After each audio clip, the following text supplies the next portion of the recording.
L'air du grand salon du manoir Vance était une couverture suffocante, épaisse de la douceur écœurante, du jasmin de Savannah et de l'odeur âcre et humide de la chaux et du plâtre. Eleanor Vance, maîtresse de maison, entra dans la pièce, le froufroutement de sa robe de soie étant le son même d'une irritation pure. Elle s'attendait à trouver son esclave, Dinah, en train de terminer la tâche ardue de badigeonner les murs à la chaux. Au lieu de cela, la pièce était vide. Le lourd seau de chaux posé sur le sol était à peine touché. Et là, sur le mur principal, là où le soleil de l'après-midi aurait dû jeter une lueur dorée, se trouvait la silhouette sombre grandeur nature d'une femme. Sa forme, sa posture, l'inclinaison même de sa tête étaient parfaitement capturées dans une peinture qui n'était pas de la chaux. C'était la forme exacte de Dinah. La femme, elle, avait disparu. Le cri de rage et de confusion d'Eleanor résonna dans la maison silencieuse. Un son strident et perçant qui brisa le lourd silence, mais l'ombre sur le mur ne donna aucune réponse. Elle était simplement là. L'histoire de cette ombre avait commencé dans les jours qui précédèrent cet après-midi étouffant de 1844. Dinah se déplaçait dans la maison Vance avec une immobilité étudiée. Une femme calme et observatrice dont la présence était aussi douce qu'une aile de papillon de nuit. Ses mains étaient habiles, capables de raccommoder la dentelle la plus délicate ou de récurer la marmite la plus lourde avec une égale dextérité. Mais ses yeux contenaient une profonde et ancienne tristesse, un chagrin silencieux qui semblait porter le poids de générations. Pourtant, au sein de ce chagrin, il y avait une étincelle inflexible, la lueur d'un esprit qui refusait d'être entièrement éteint. Dinah trouvait son réconfort non pas dans les grandes pièces du manoir, mais dans les petites beautés cachées du monde extérieur. Son opposé en tout point était Eleanor Vance, une femme dont la cruauté était née non pas d'une simple méchanceté, mais d'une vanité et d'une insécurité profondément ancrées. Sa vie était une performance méticuleusement conçue pour le bénéfice de la société de Savannah. Sa maison, ses vêtements, ses fêtes, même son mari, n'étaient que des accessoires dans une pièce de sa propre conception. Elle exigeait la perfection de tout et de tous, un reflet sans faille de sa propre grandeur imaginaire. Ses esclaves, surtout, devaient être silencieux, efficaces et invisibles, des extensions de sa propre volonté. Le seul qui semblait voir l'étincelle dans les yeux de Dinah était le vieux Jacob, l'ancien palefrenier. Il était une figure paternelle pour elle, un homme dont l'esprit avait résisté à des décennies de servitude sans se briser. Un après-midi, alors qu'il réparait un harnais dans l'odeur fraîche et terreuse de l'écurie, il la regarda, elle qui se tenait dans l'embrasure de la porte, une silhouette se découpant sur la lumière vive du soleil. « Ils peuvent posséder tes mains, mon enfant, dit-il d'une voix basse, à peine plus qu'un murmure. Mais ils ne peuvent pas posséder ton âme, à moins que tu ne la leur donnes. Souviens-toi des histoires. Une personne n'est pas seulement de la chair et des os. Nous sommes aussi une histoire et un esprit. » Ces mots s'installèrent profondément en elle, une graine d'idée qu'elle ne comprenait pas encore. Le tournant se produisit lors d'un dîner tendu chez les Vance. La salle était remplie de l'élite scintillante de Savannah. Dinah se déplaçait avec sa grâce silencieuse habituelle.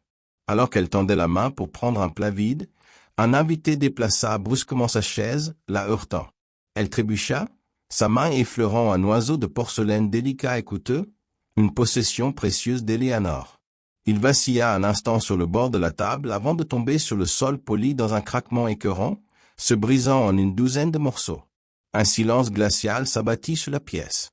Eleanor, assise à la tête de la table, ne sia même pas, son sourire se resserrant de manière presque imperceptible. « Ce n'est d'aucune importance, dit-elle à ses invités, mais Dinah vit le feu froid dans ses yeux et sut que le paiement serait exigé. Après le départ du dernier invité, Eleanor confronta Dinah dans le salon désormais silencieux. Elle ne haussa pas la voix. Ses mots étaient un sifflement venimeux et bas. « Tu es une créature maladroite et sans valeur, » murmura-t-elle, son visage un masque de fureur froide. « Tu existes pour servir, et tu ne peux même pas le faire sans détruire ce qui est beau. » Elle pointa un doigt long et fin vers les murs. « Tu vas passer les 2 prochains jours à réparer ton erreur. Le salon a besoin d'une nouvelle couche de chaux. Je le veux si blanc que ça fasse mal aux yeux, et tu le feras seul. » La punition n'était pas seulement le travail. C'était l'humiliation. Le salon était la scène d'Eleanor, sa fierté et sa joie. Forcer Dinah à y travailler, à effacer toute imperfection, était une démonstration de pouvoir absolu. Dinah baissa la tête, et accepta. Mais à l'intérieur, au milieu des débris de l'oiseau de porcelaine, une décision commença à se former, solide et inflexible comme la pierre. Le lendemain matin, Dina prépara la chaux sous le regard inquiet du vieux Jacob. Le processus était un rituel de sensations fortes. L'odeur chimique âcre de la chaux éteinte l'air alors qu'elle ajoutait de l'eau, le mélange sifflant et fumant comme une chose vivante. Alors qu'elle remuait la pâte épaisse et granuleuse, son esprit n'était pas concentré sur le labeur exténuant qui l'attendait. Elle pensait aux contes de sa grand-mère, des histoires de marcheurs d'ombre, des esprits qui pouvaient imprimer leur essence sur le monde physique, laissant une part d'eux-mêmes derrière eux. Elle pensa qu'elle n'avait rien à laisser derrière elle. La chaux, une substance destinée à effacer, commença à lui apparaître comme autre chose. Ce n'était pas un instrument de sa punition, mais une toile pour sa défiance. À cet instant, Dina Miles fit un choix. Elle ne serait pas effacée. Elle entra dans le salon, laissant le seau près de la porte.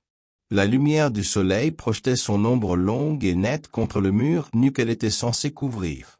C'était une réplique sombre et parfaite d'elle-même. Aujourd'hui, elle ne la suivrait pas. Elle resterait. D'une petite poche cachée cousue à l'intérieur de sa robe, elle sortit un petit paquet de tissu. À l'intérieur se trouvaient les maigres composants de sa rébellion. Une pincée de cendre noire, sauvée d'un feu où Jacob avait raconté des histoires de leurs ancêtres. Des herbes séchées que Jacob lui avait données pour la protection. Et là, brillant d'une netteté malveillante, un seul éclat tranchant de l'oiseau de porcelaine brisé. Elle prit l'éclat et le pressa fermement contre le bout de son index. Une seule goutte parfaite de sang rouge foncé perla. Elle versa le sang dans une petite calebasse contenant une portion de chaux. Elle y ajouta la cendre et les herbes émiettées, mélangeant le tout avec son doigt. La pâte blanche immaculée tourbillonna, s'assombrit et se transforma, devenant d'un gris ombre profond. Elle n'utilisa pas de pinceau. C'était un outil de la maison. Cet acte devait être le sien. Utilisant ses propres mains, elle s'agenouilla devant le mur. Elle trempa ses doigts dans le mélange gris et commença à tracer le contour de son ombre. C'était un acte lent, délibéré et profondément personnel. À chaque coup, elle sentait un drainage, un don, un déversement de son essence même. Elle ne peignait pas une image, elle décomptait son esprit. Elle peignit ses souvenirs dans le mur, la sensation de la main de sa mère, le goût d'une fraise des bois volés. Elle y peignit sa douleur, la brûlure du fouet du contremaître, la faim, l'humiliation constante. Quand elle eut fini, elle se sentit légère, vidée. Elle regarda le mur, la parfaite silhouette sombre qui y vivait maintenant, et elle ressentit un sentiment de paix. Elle avait laissé sa marque. Quand Eleanor Vance revint, le spectacle qui l'accueillit était si incompréhensible que son esprit refusa de le traiter. Sur le mur, là où il aurait dû y avoir une nouvelle couche de peinture, se trouvait la silhouette. Elle semblait avoir de la profondeur, comme si l'on pouvait y entrer. « Robert !» cria-t-elle, la voix brisée par la rage et une terreur nouvelle. « Vois ce que la créature a fait. Trouve-la. » Robert Vance, un homme pragmatique et brutal, vit du vandalisme. Il organisa immédiatement une battue, mais il n'y avait aucune piste, aucune odeur. C'était comme si Dina Miles s'était simplement dissoute dans l'air humide de l'après-midi. De retour au salon, Eleanor ordonna à une jeune servante nommée Sarah de nettoyer la marque du mur. Au moment où les poils mouillés de la brosse touchèrent la forme sombre, un son comme de l'eau sur une poêle chaude, un grésillement vif et coléreux emplit la pièce silencieuse. La brosse fut violemment arrachée de la main de Sarah. La silhouette resta intacte. Robert, furieux, revint avec un lourd grattoir en métal. Un bruit de grincement horrible emplit le salon alors que le métal frottait contre le mur. Des étincelles jaillirent, mais le grattoir glissa sur la surface de la silhouette comme sur une plaque de glace. Il jeta finalement le grattoir, vaincu. Dans les jours qui suivirent, le salon fut verrouillé. Mais si les Vance y voyaient une malédiction, la communauté asservie y voyait tout autre chose. Les chuchotements devinrent un récit puissant. Le vieux Jacob devint le gardien et l'interprète du miracle. Elle ne s'est pas enfuie, dit-il. Elle a traversé. Elle a laissé sa marque pour que nous sachions. Pour qu'ils sachent. Ils peuvent posséder tes mains, Ils peuvent posséder ton dos, mais ils ne peuvent pas posséder ton histoire. Ils ne pourront jamais effacer ça. Pour les esclaves, la silhouette devint un monument, le témoignage d'une âme qui refusait d'être effacée. C'était une victoire silencieuse et puissante, et ce n'était que le début. Les mois passèrent. L'obsession d'Eleanor durcit en une résolution sombre. Elle engagea 2 peintres professionnels de Charleston. Pendant 2 jours, ils appliquèrent couche après couche de la meilleure peinture à l'huile. L'ombre avait disparu. Mais une semaine plus tard, une petite cloque apparut, directement à l'endroit où se trouverait le cœur de la silhouette. Puis, la nouvelle peinture commença à peler, se retirant avec une précision troublante uniquement de la zone de la silhouette, révélant la forme sombre, parfaitement intacte en dessous. Robert Vance décida que le mur lui-même devait être le problème. Il engagea un maçon avec des instructions simples. Le mur devait être démoli et reconstruit. Le travail fut bruyant et violent. L'ombre et le plâtre qui la contenait furent réduits en poussière. Le mur fut reconstruit, frais et d'un blanc uniforme. Le 4e matin, Eleanor entra dans la pièce et sentit l'air se glacer. Un faible contour gris était visible sur le nouveau plâtre. Elle regarda, figée d'horreur, alors qu'il s'assombrissait lentement. À midi, la silhouette de Dinah avait complètement réapparu. Le maçon pâlit. C'est comme si le mur lui-même se souvenait d'elle, dit-il avant de partir, pour ne jamais revenir. L'histoire de l'ombre des Vance devint un élément de choix du folklore de Savannah. Le statut social d'Eleanor s'effrita. Elle assista à une somptueuse garden party, mais le monde qu'elle avait autrefois commandé la considérait maintenant comme une curiosité. Les femmes qui autrefois rivalisaient pour son attention chuchotaient derrière leurs éventails. Les invitations cessèrent. Elle était ostracisée. Son obsession se transforma en une sorte de folie. Le salon devint son monde privé où elle parlait à la silhouette. Pendant ce temps, pour les esclaves, la pièce devint un sanctuaire. Tard dans la nuit, Sarah et quelques autres se glissaient à l'intérieur pour un pèlerinage silencieux. Ils touchaient la silhouette, laissant de petites offrandes à sa base. C'était devenu une église cachée du souvenir, au sein même des murs de la maison qui l'avait asservie. Les années passèrent. La guerre civile déchira le Sud. La fortune des Vance s'évapora. Robert mourut. Eleanor devint une recluse amère dans une maison en décomposition. À travers tout cela, l'ombre dans le salon demeura. Dans les années 1870, le journaliste Alistair Finch arriva de Boston. Intrigué par le conte de la femme ombre, il obtint une audience avec la vieille Eleanor. Quand il prononça le nom de Dinah, elle explosa. Mensonge. Il n'y avait pas de Dinah. Il y avait une esclave, une fugitive. Ce que vous voyez est une tache, une anomalie chimique. Maintenant, sortez. Alistair savait que la vérité se trouvait ailleurs. Il trouva le vieux Jacob, désormais un ancien. La vérité n'est pas toujours ce qui s'est passé, commença Jacob. C'est ce que l'histoire signifie. Les Vance racontent l'histoire d'une esclave fugitive. C'est un mensonge. Dinah n'était pas une fugitive. C'était une conquérante. La maîtresse Eleanor voulait l'effacer. Alors Dinah a décidé de se transformer en quelque chose qui ne pourrait jamais être effacé. Elle a peint son âme dans ce mur. Elle a laissé son corps derrière elle, comme un vieux manteau dont elle n'avait plus besoin. Et elle est entrée dans l'histoire, là où elle serait libre pour toujours. Jacob laissa échapper un petit rire sec. Ils ont essayé de s'en débarrasser. Ils ont abattu le mur et en ont construit un nouveau. Et elle est revenue, parce qu'elle n'est pas dans le plâtre. Elle n'est pas dans la peinture. Elle est dans l'espace.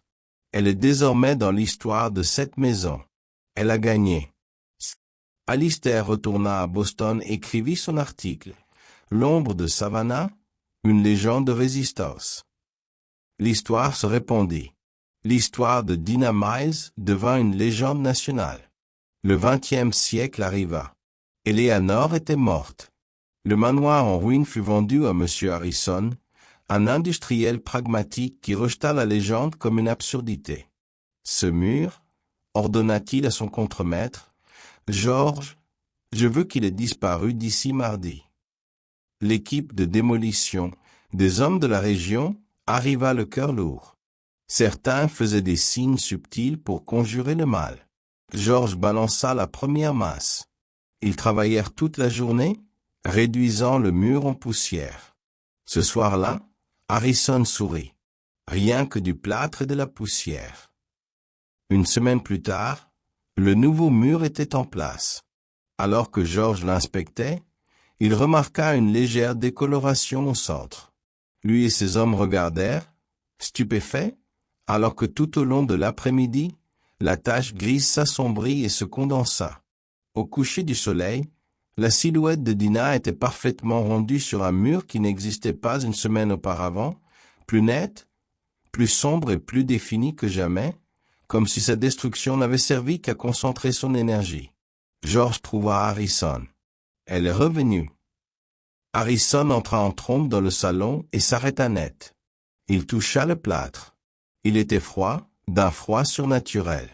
Le lendemain, toute l'équipe démissionna. Vaincu, Harrison abandonna le projet. Il fit clouer des planches aux fenêtres et aux portes et quitta Savannah pour toujours. Aujourd'hui, le manoir Vance est un squelette. Le toit du salon s'est effondré.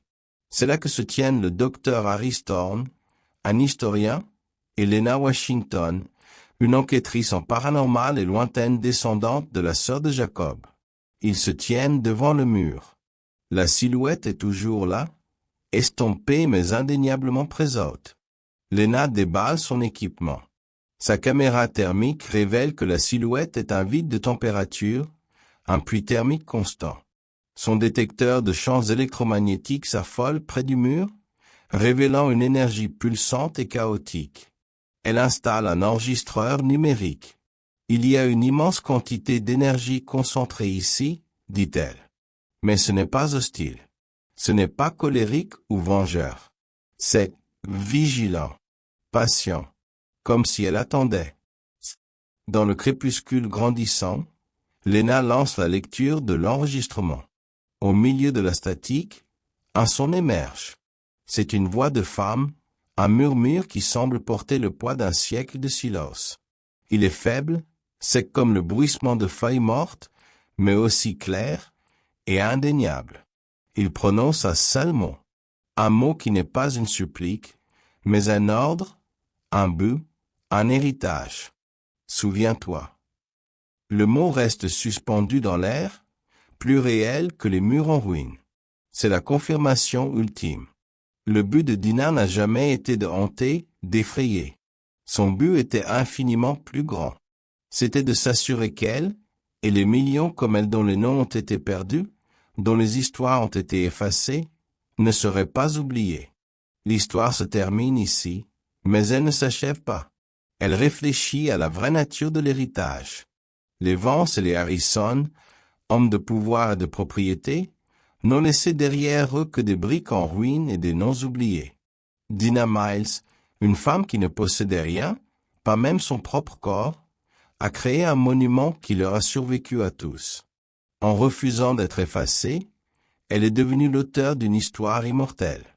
Son ombre n'est pas une absence de lumière, mais la présence durable et indéniable d'une âme qui a refusé de s'éteindre.